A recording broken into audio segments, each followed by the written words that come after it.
guys, look, I'm literally walking out the door to go to my gig at the Underdog. It's been an unbelievable busy 4 or 5 days. I am just going to do a little quickie here for you out of the C shape in the key of E. I wanted to show you a little something here that I thought was cool. Literally, I got young Tom downstairs and we're about to load up and head to the gig. Been teaching a bunch. The clinic in Ohio was awesome. But flew flew in.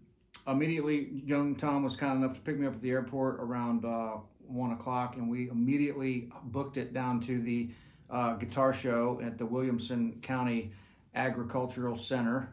I think they were having a rodeo there a couple of days before, and then all of a sudden it's guitar time. So anyway, we booked it down there, said hi to Vince Gill on his way out, my way in, and said hi to a couple people, got to check out a few guitars, nothing that I couldn't live without, which is always kind of a good feeling. I got a couple hot leads on some J45s and some old Tellies, but we'll see what that reveals. I'm not in a big hurry. But man, I am wiped out. But the funny thing about being exhausted is when you get to the gig and you plug in and you start playing, man, you muster some energy from somewhere. I don't know where it comes from, but it always happens.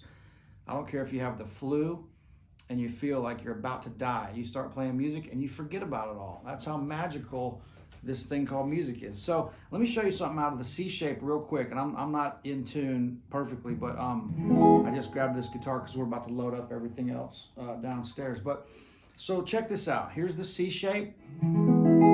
Again, distilling these down to triads. So the C shape is the only shape that has a proper triad on all groups of 3 strings. Here's a proper triad, here's a proper triad, here's a proper triad, and here's a proper triad. Now if I take and distill that down even more, I get 3 different spots where I've got some killer little harmonies.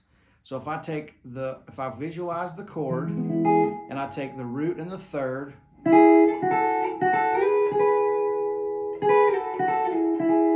that's an idea that I can use right there. That takes me from the C shape up to the A shape. Right? Now, that can be used for all kinds of major scale melodies, right? Kind of like what I was doing earlier. All that stuff's out of these ideas. And so then the root and the fifth, that really doesn't have the same melodic and musical quality that the third and the root does. And so that's a different sound, That's like more kind of a Chinese thing.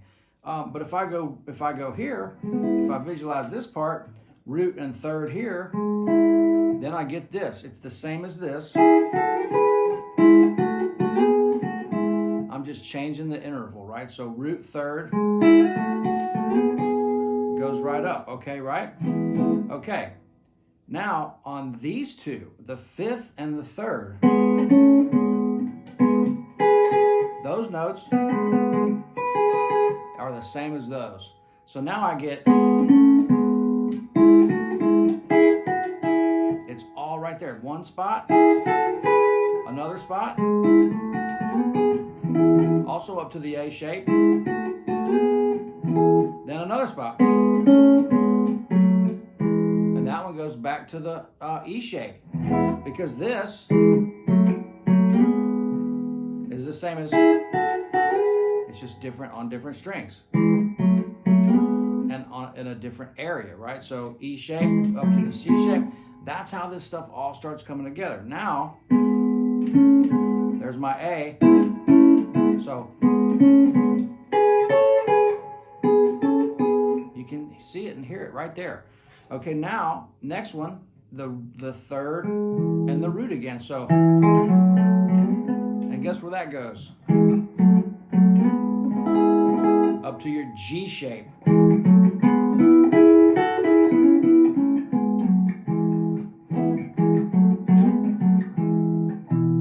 Then the last one, you don't get that. That's really not part of it. You'll use that a little bit, but those are fifths. Those aren't nice harmonies. And so again, out of the D shape, section of that's the C shape, but you can see that that's the D shape. It's all connected. So it's just a matter of, if I'm playing the D shape with these fingers, it's there. If I'm playing these same two notes with my first two fingers, it puts my hand in that position.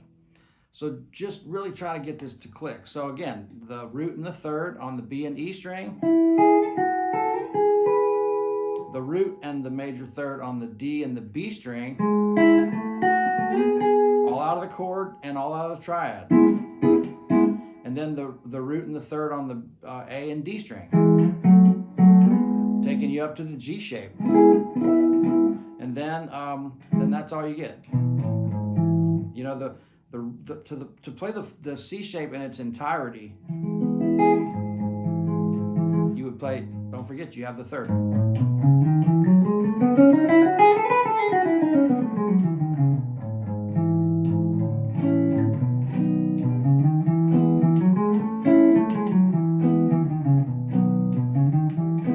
It's all right there, hiding in plain sight. So check that out. Really use your brain and really try to look at what's going on there. You'll see this stuff come together. Hey guys, I got to go play the gig. I'm super excited after all this teaching and my brain about to explode. I get to go down and play the songs with the trio and work on some of my own stuff. Thanks a bunch, guys. The weather's getting nice. We're getting inspired. A lot of fun stuff coming up. I sent out the newsletter today. Please join that. That's one of the funnest things I do. It's a newsletter blog, so it's not always a sales pitch. It's a lot of fun stuff. So please go to GuthrieTrap.com. Check that out. Please subscribe. I want to tell you this. This is very important. About to hit 100,000 followers on YouTube, subscribers, so thank you so much for that. But only 80 or 90, well, not say only some of you are subscribed. And so 80 to 90% of the regular viewers on YouTube are not subscribed to the channels. So please subscribe to the channel. That helps me out a lot. It makes me, I'm going to hit a goal and I'm going to be juiced up and motivated to keep going for another 5 or 10 years or more, hopefully. But please subscribe if you haven't, and check out all the things. Instagram, good for daily updates and all that. So just fun stuff. All right, guys, look, thanks a million. I love you. You know who you are. Thanks for checking out that last video, the clinic highlights, or not really highlights, but kind of behind the scenes stuff. And just to give you a little vibe of what some of these adventures are like. So, guys, again, thanks a bunch. I'm going to go jump in the car with young Tom. We're going to go play some music, and life is good. We'll see you soon. All right, cheers.